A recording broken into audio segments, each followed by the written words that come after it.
Let me ask you something honestly. What if I told you that your biggest problem right now is not what you don't have, but what you refuse to let go of? Most people try to change their life by adding more things, more habits, more goals, more pressure, but real transformation begins the moment you stop doing a few things. Stay with me till the end, because the last lessons will quietly change how you look at your life forever. Many of you listening today are talented, sincere, and ambitious, yet deep inside there is restlessness. You wake up tired, you go to sleep thinking, I should be doing more with my life. And the strange part is, you are busy but not fulfilled, connected yet lonely, successful on the outside, confused on the inside. I've been there, and I've met thousands of people across the world who feel the same. So today, let's not talk about what you must achieve. Let's talk about what you must stop immediately if you truly want peace, clarity, and purpose. Now, listen carefully, because the first thing we must stop doing looks harmless, but it quietly steals your life. Most of our unhappiness does not come from lack, it comes from comparison. The moment we look sideways at someone else's life, something inside us quietly collapses. We don't even notice when it happens. One moment we were content, grateful, peaceful, and the next moment we are restless, dissatisfied, and questioning our own worth. Nothing outside changed, only our focus shifted. I once met a man who had everything many people dream of: a stable career, a loving family, good health. Yet he looked deeply unhappy. When I asked him why, he smiled awkwardly and said, "Everyone around me is doing better." That sentence stayed with me. Not I am suffering, not I am struggling, just others are ahead. That is the trap of comparison. It convinces you that life is a race where everyone started at the same line, ran on the same track, and was given the same shoes. But life is not like that. Some people start early, some start late, some run fast, some walk slowly, some carry heavy responsibilities, some run freely. Comparing two lives is like comparing the sun and the moon. Both shine, but at different times in different ways, for different purposes. Social media has made this even more dangerous. You see someone's success, but you don't see their stress. You see their smile, but not their sleepless nights. You see the celebration, but not the sacrifices behind it. And unconsciously, you start measuring your entire existence against a few carefully chosen moments from someone else's life. The problem is not that you admire others. Admiration can inspire. The problem begins when admiration turns into self-rejection. When you start asking, "Why not me?" instead of "What can I learn?" That shift quietly erodes gratitude. And gratitude is not a small thing.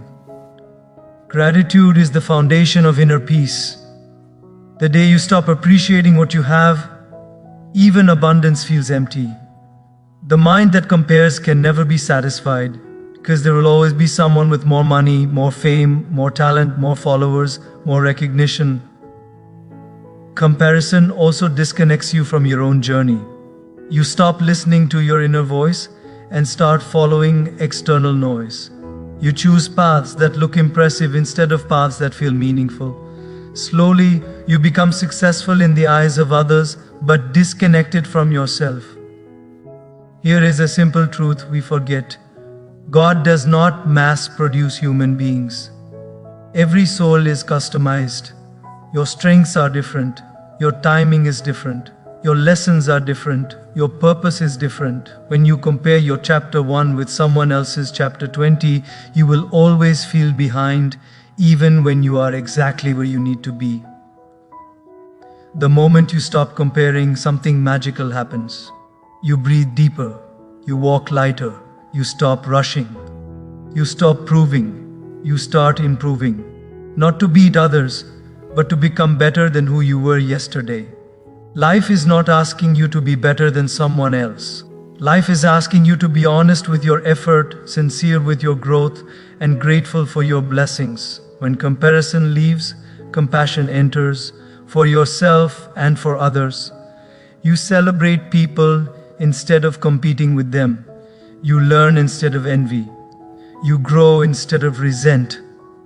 And slowly, you realize something powerful. Peace was never missing from your life. It was just buried under unnecessary comparison. The moment you reclaim your own lane, your own pace, your own path, life feels lighter again. You smile more genuinely. You work with clarity. You rest without guilt, because the truth is simple but profound. You don't need someone else's life to be happy. You need presence on your own. One of the quietest reasons people feel exhausted today is not because life is too hard, but because they are trying too hard to be accepted. From the outside, it looks like confidence. From the inside, it feels like pressure. The pressure to be liked, to be approved, to be acknowledged, to be validated. And without realizing it, many people hand over the remote control of their self-worth to the opinions of others. Somewhere along the way, we were taught, directly or indirectly, that our value depends on how others see us. If they praise us, we feel uplifted. If they criticize us, we feel crushed. If they ignore us, we start doubting ourselves. Slowly, approval becomes emotional oxygen. And the scary part is, when oxygen depends on others, you are always gasping. I've met people who changed their dreams because their parents wouldn't approve. I've met people who stayed silent because they feared being judged. I've met people who smiled in public while breaking inside, simply because they didn't want to disappoint anyone. And every time the same thing was happening, they were abandoning themselves to be accepted by the world. Let me share something simple but deeply important. The world's approval is temporary. Today they clap, tomorrow they criticize. Today they admire, tomorrow they forget.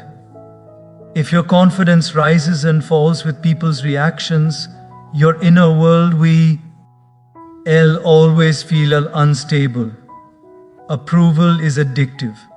The first compliment feels good. The second feels necessary. The third feels insufficient.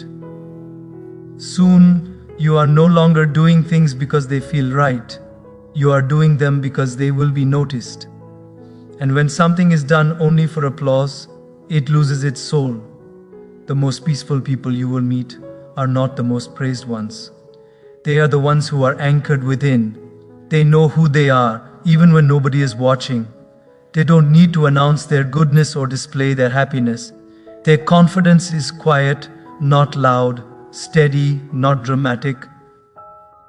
When you constantly seek approval, you slowly stop listening to your own conscience.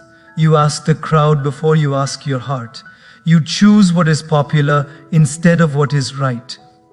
And the tragedy is, even after all that effort, you still may not be accepted because the world's expectations keep changing.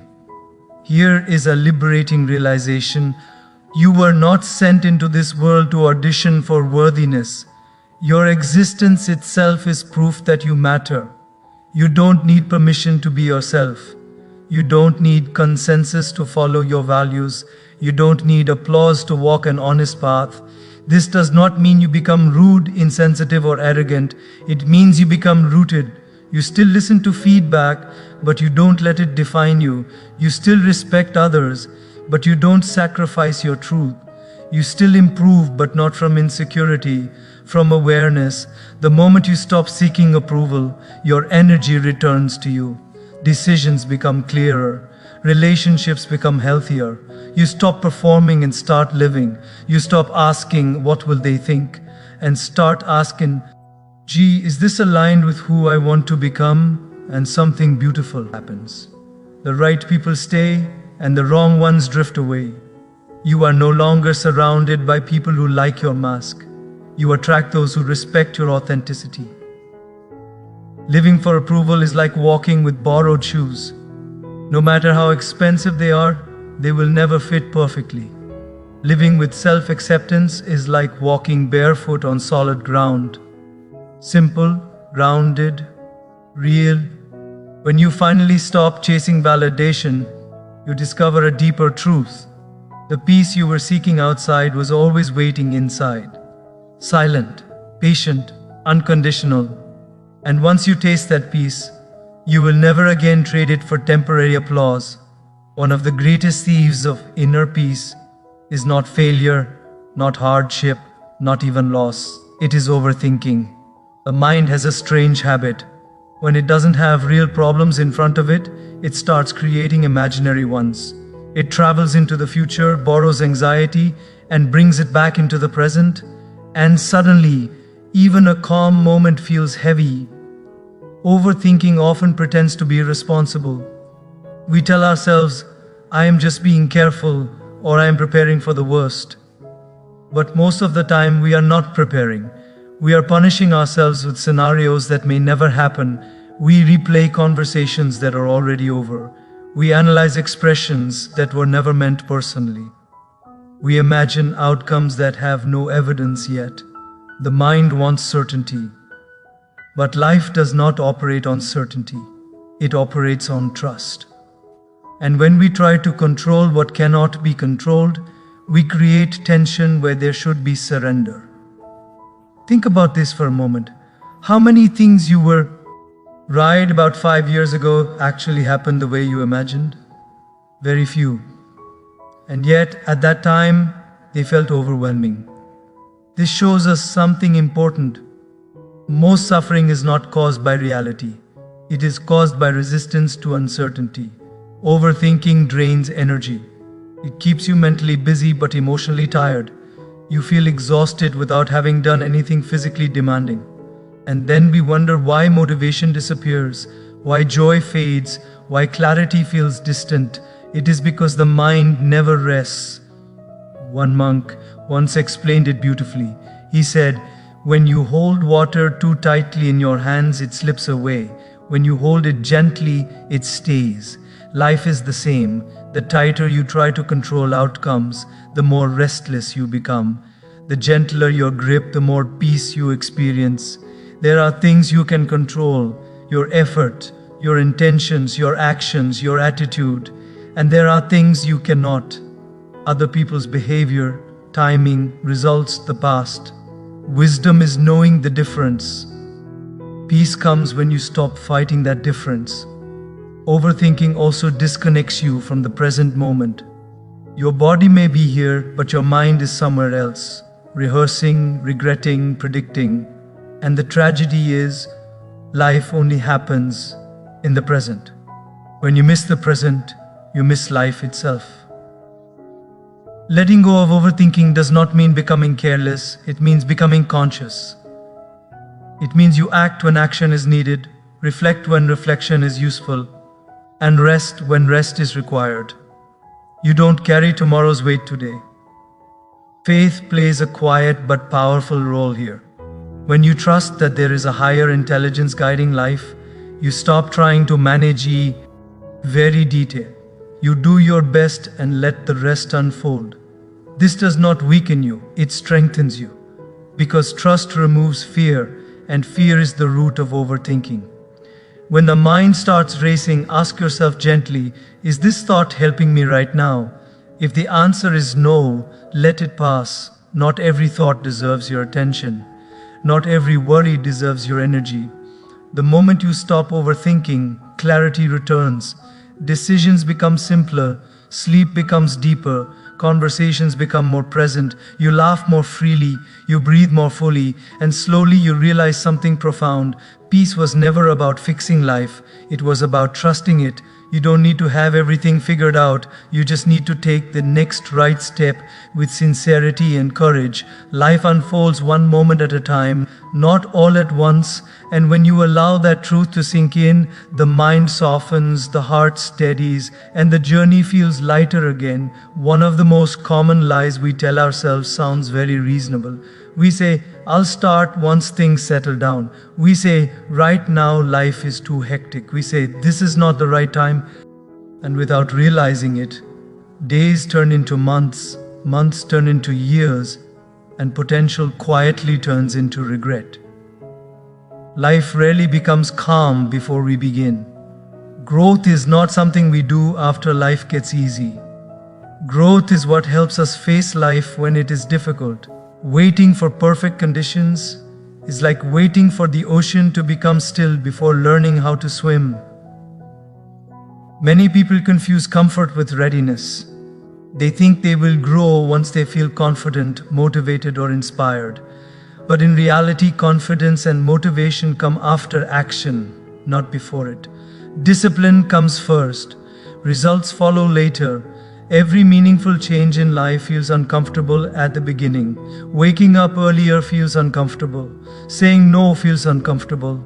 Learning a new skill feels uncomfortable. Choosing consistency over convenience feels uncomfortable. But that discomfort is not a sign you are doing something wrong. It is a sign you are growing. Postponing growth often comes from fear. Fear of failure. Fear of judgment. Fear of discovering our own limits. So instead of trying, we delay.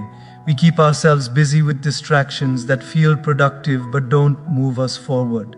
And slowly, we start believing that we are stuck, when in reality we are just avoiding discomfort. There is a quiet power in starting before you feel ready. Even a small step taken today is more powerful than a perfect plan postponed for tomorrow. Life rewards momentum, not intention. Another trap of postponement is the belief that growth requires dramatic change. We think we need big motivation, big resources, big breakthroughs, but transformation usually begins in ordinary moments, choosing awareness over impulse, choosing effort over excuses, choosing responsibility over blame. Discipline is not about being harsh with yourself. It is about being honest with yourself. It is about doing what needs to be done even when emotions fluctuate. Feelings change every day. Values should not. When you stop postponing your growth, something shifts inside. You stop negotiating with your potential. You stop asking for permission to improve. You take ownership of your time, your habits, your direction, and slowly self-respect grows. Not because life becomes easy, but because you know you are showing up for yourself. Even on difficult days, especially on difficult days, the future you admire is not built overnight. It is built quietly, through daily choices that no one applauds. The workouts no one sees, the discipline no one notices, the integrity no one rewards immediately. But over time, life always responds. Time is not waiting for us. It keeps moving, neutral, silent, unstoppable. And one day we look back and realize the cost of delay was much higher than the discomfort of starting. Growth is not about becoming someone else. It is about becoming who you were meant to be, layer by layer, habit by habit, choice by choice. When you stop postponing your growth, you don't just change your future, you reclaim your present. You wake up with clarity, you move with purpose, you sleep with peace, because deep down you know this truth: the right time was never tomorrow, the right time has always been now. One of the heaviest burdens a person can carry is resentment. It doesn't announce itself loudly, it settles quietly in the heart. It disguises itself as justice, as memory, as self-protect. Ion. But over time it drains joy, poisons peace, and hardens the soul. When someone hurts us, the pain is real. Betrayal, disrespect, neglect, these experiences leave marks. Forgiveness does not mean denying that pain. It does not mean pretending nothing happened. It means choosing not to let that pain define the rest of your life. Many people believe that holding on to anger gives them strength. In reality, it keeps them stuck. The person who hurt you may have moved on, forgotten, or never even realized the impact, while you carry the weight every day. That is not justice. That is self-punishment. Resentment keeps the past alive. It replays moments that should have ended long ago.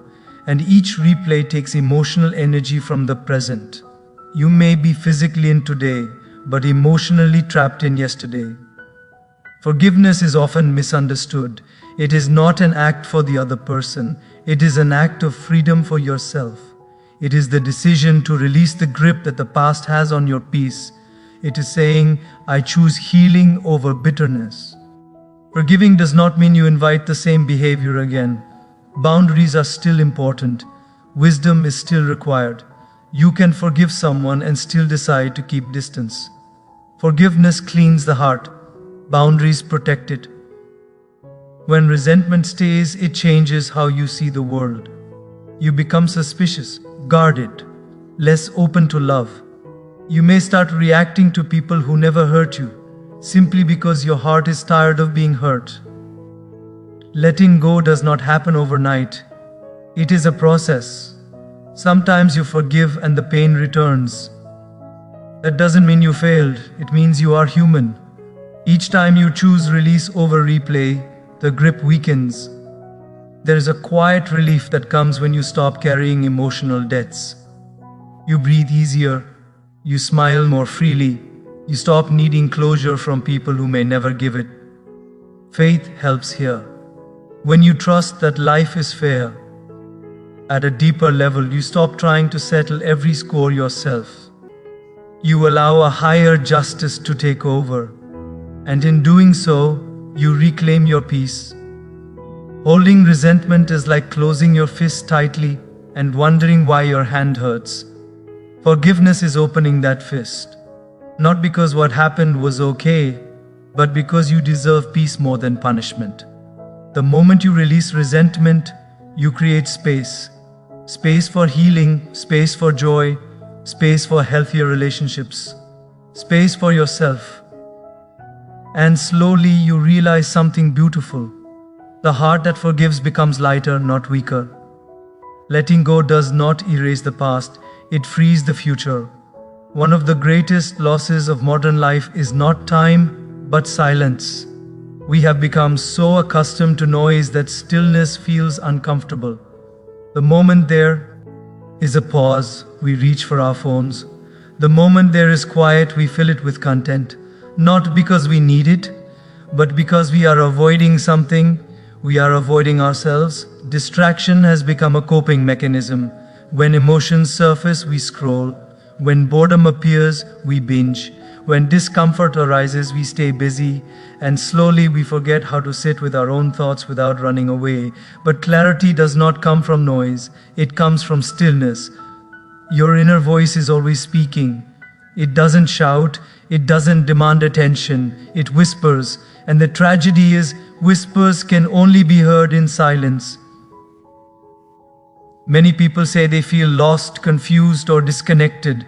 But the truth is, they are not lost. They are just distracted. They are listening to everything except the one voice that truly matters. Distraction keeps you occupied, but not fulfilled. You may be entertained, but you are not nourished. You may feel busy, but you are not aligned. There is a difference between being stimulated and being satisfied.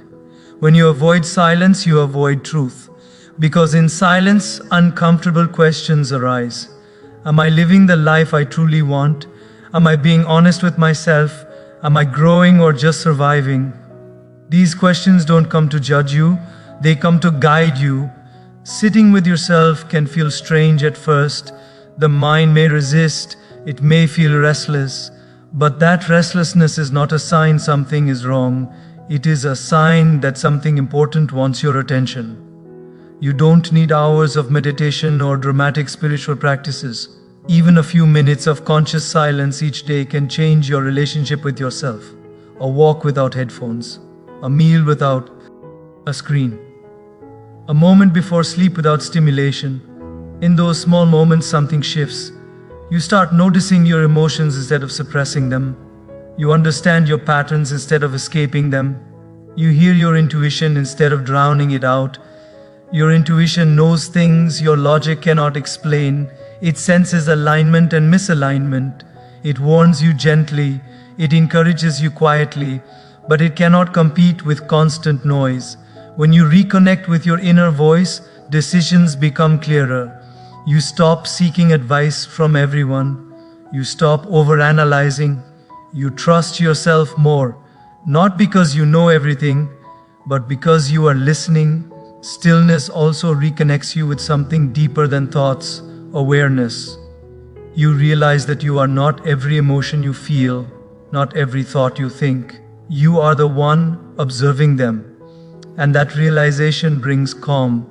Life doesn't require you to be constantly productive. It requires you to be present. Presence is where wisdom grows. The world will always demand your attention. Notifications will never stop. Expectations will never end. But your inner voice will always wait patiently. And the moment you choose to listen, it will guide you back home to yourself. At the deepest level, most human suffering comes from one simple forgetting. We forget who we are. Not our name, not our role, not our achievements, but our true identity beyond them. And when we forget that, we start trying to become something we were never meant to be, chasing worth instead of remembering it. From a young age, we are given labels: smart, average, successful, failure, responsible, disappointing. Slowly, we begin to believe that easy labels define us. Then life adds more: job titles, relationship statuses, income levels, social approval. And without realizing it, we start measuring our existence through external markers. But none of these things are you. They are experiences, they are roles, they are chapters, not the book. When you identify too strongly with success, failure feels like destruction. When you identify too strongly with opinion, criticism feels like rejection. When you identify too strongly with outcomes, uncertainty feels unbearable. This is why remembering who you truly are is not a philosophical idea. It is emotional survival. You are not broken because you struggle. You are not weak because you feel afraid. You are not lost because you are unsure. These are natural parts of growth. The problem begins when you believe they define you. At your core, you are awareness experiencing life. You are the witness behind thoughts, emotions, and circumstances. And that awareness remains steady even when everything else changes. When you reconnect with that truth, fear loses its grip. Because fear survives on misidentification. This does not mean you stop striving or caring. It means you strive without attaching your worth to results. You care without losing yourself in outcomes. You participate fully, but remain internally free. When you remember who you are, comparison fades, approval loses importance, overthinking softens, resentment dissolves, distraction no longer controls you, growth feels natural instead of forced. All the previous lessons quietly align. You stop asking, "Am I enough?" and start knowing, "I always was." Life becomes less about proving and more about expressing. You express kindness because it is natural. You work sincerely because it is meaningful. You serve because it fulfills you. Not because you need validation, but because it reflects who you are. Spiritual wisdom across traditions reminds us of this truth. You are not here to impress the world. You are here to experience life consciously, love deeply, and grow responsibly. When awareness leads, peace follows. Even difficult moments feel different when you remember this. Pain still hurts, but it does not shatter you.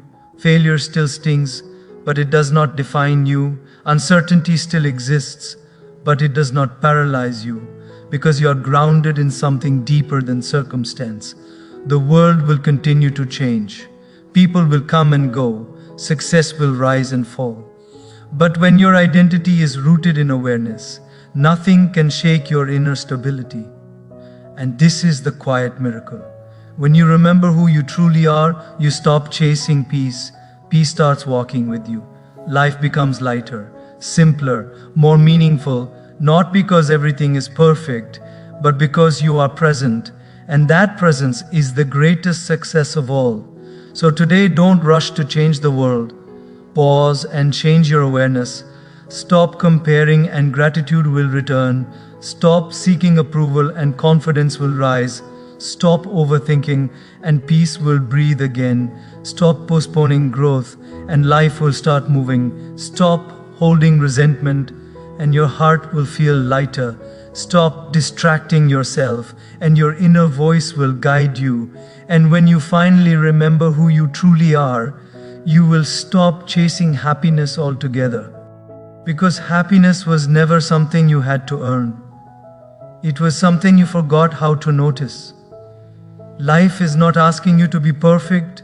It is asking you to be present.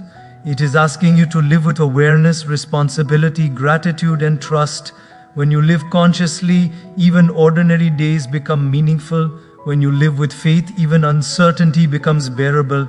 And when you live with purpose, fear slowly loses its power. Remember this truth and carry it with you.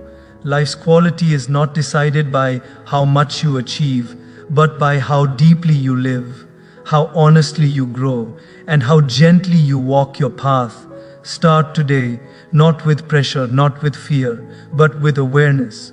Because the moment awareness begins, transformation follows naturally. So as you walk forward from this moment, remember, life is not waiting for you to become someone else.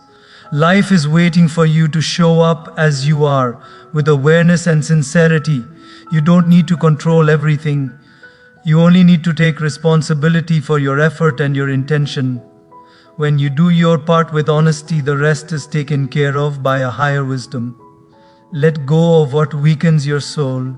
Hold on to what strengthens your character. And trust that every sincere step you take is already supported by grace. Because when faith leads your actions, fear naturally steps aside. When awareness guides your choices, confusion slowly fades. And when purpose becomes your compass, even ordinary days turn meaningful. Remember this eternal truth. You are not created to rush through life. You were created to live it consciously, serve with love, and grow with humility and faith. Start today, not tomorrow, not someday, now, because the moment you choose awareness, life begins to respond.